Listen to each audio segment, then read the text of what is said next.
മനുഷ്യന്റെ ജീവിതത്തെ ഒരു വിധി കാത്തിരിപ്പുണ്ട്. അപ്പൊ അതുകൊണ്ട് മനസ്സിലാക്കേണ്ടത്, കർത്താവായ യേശുവിലേക്ക് തിരിച്ചു വന്ന് തനിക്ക് കുറവുണ്ടെങ്കിൽ അതൊരു മനുഷ്യൻ അംഗീകരിക്കേണ്ടതുണ്ട്. ഒരു വ്യക്തിയും ചിന്തിക്കരുത് ഞാൻ പെർഫെക്റ്റ് ആണ്, എനിക്ക് കുമ്പസാരിക്കേണ്ട ആവശ്യമില്ല, എനിക്ക് പാപമില്ല, ഞാൻ നല്ലവനാണ് എന്ന് ചിന്തിക്കരുത്.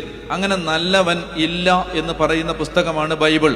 റോമാലേഖനത്തിന്റെ 3-ാം അധ്യായം എടുക്കുക.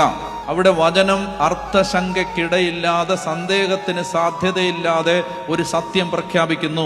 റോമാലേഖനത്തിന്റെ 3-ാം അധ്യായത്തിന്റെ 10-ാമത്തെ വാക്യം ഇങ്ങനെ എഴുതപ്പെട്ടിരിക്കുന്നു: നീതിമാനായി ആരുമില്ല, ഒരുവൻ പോലുമില്ല.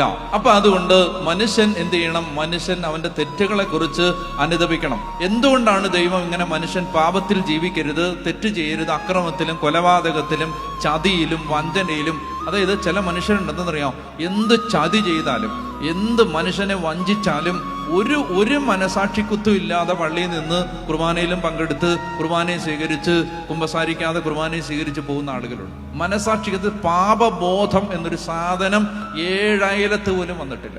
നിങ്ങൾ മനസ്സിലാക്കേണ്ടത്, എങ്ങനെയാണ് ഒരു മനുഷ്യനോട് പിണങ്ങിയിരുന്നിട്ട് യേശുവിന്റെ സ്നേഹത്തിന്റെ കൂദാശയിൽ നാവ് നീട്ടാൻ പറ്റുന്നത്? എങ്ങനെയാണത് പറ്റുന്നത്? അത് പരിശുദ്ധാത്മാവുള്ള ഒരാൾക്ക് പറ്റുമോ? അത് ഒരാളോട് 5 കൊല്ലം 10 കൊല്ലമായിട്ട് പിണങ്ങിയിരിക്കുകയാണ്, വൈരാഗ്യത്തിലാണ്, വെറുപ്പിലാണ്, അയാളെ ദ്രോഹിക്കാവുന്നതെല്ലാം ചെയ്തുകൊണ്ടിരിക്കുകയാണ്. അത് ചെയ്തിട്ട് ഒരു മനസാക്ഷിക്കുത്തും ഇല്ലാതെ ദിവ്യകാരുണ്യത്തിന് മുമ്പിൽ ഭർത്താവിനെ പീഡിപ്പിച്ചിട്ട്, ഭാര്യയെ പീഡിപ്പിച്ചിട്ട് എങ്ങനെയാണ് പോയി ഭക്തരായിട്ട് നിൽക്കാൻ പറ്റുന്നത്? അതായത് പള്ളി പോയത് കൊണ്ടെല്ലാം നല്ലതാവുമെന്ന് ആരും ചിന്തിക്കരുത്. പള്ളിയിൽ പോയി നിന്നത് കൊണ്ട്, കൺവെൻഷന് വന്നത് കൊണ്ടൊക്കെ എല്ലാം നല്ലതാവുമെന്ന് ആരും വിചാരിക്കരുത്. മറിച്ച് കർത്താവ് പറയുന്നുണ്ട്, മനുഷ്യന്റെ ജീവിതത്തിലെ തെറ്റുകളെ തിരിച്ചറിയുകയും അത് അംഗീകരിക്കുകയും തിരുത്തുകയും ചെയ്യണം. ജെറമിയ പ്രവചനത്തിന്റെ 7-ാം അധ്യായം എടുക്കാം. 7-ാം അധ്യായം, ജെറമിയ പ്രവചനം 7-ാം അധ്യായം 1 മുതൽ. കർത്താവ് ജെറമിയായോട് അരുളി ചെയ്തു: നീ കർത്താവിന്റെ ആലയത്തിന്റെ വാതിക്കൽ നിന്നുകൊണ്ട് ഇങ്ങനെ വിളംബരം ചെയ്യുക: കർത്താവിനെ ആരാധിക്കാൻ ഈ വാതിലുകളിലൂടെ പ്രവേശിക്കുന്ന യൂദാ നിവാസികളെ, കർത്താവിന്റെ വാക്ക് കേൾക്കുവിൻ. ഇസ്രായേലിന്റെ ദൈവമായ സൈന്യങ്ങളുടെ കർത്താവ് അരുളി ചെയ്യുന്നു: നിങ്ങളുടെ മാർഗങ്ങളും പ്രവൃത്തികളും നേരെയാക്കുവിൻ, എങ്കിൽ ഈ സ്ഥലത്ത് വസിക്കാൻ ഞാൻ നിങ്ങളെ അനുവദിക്കാം.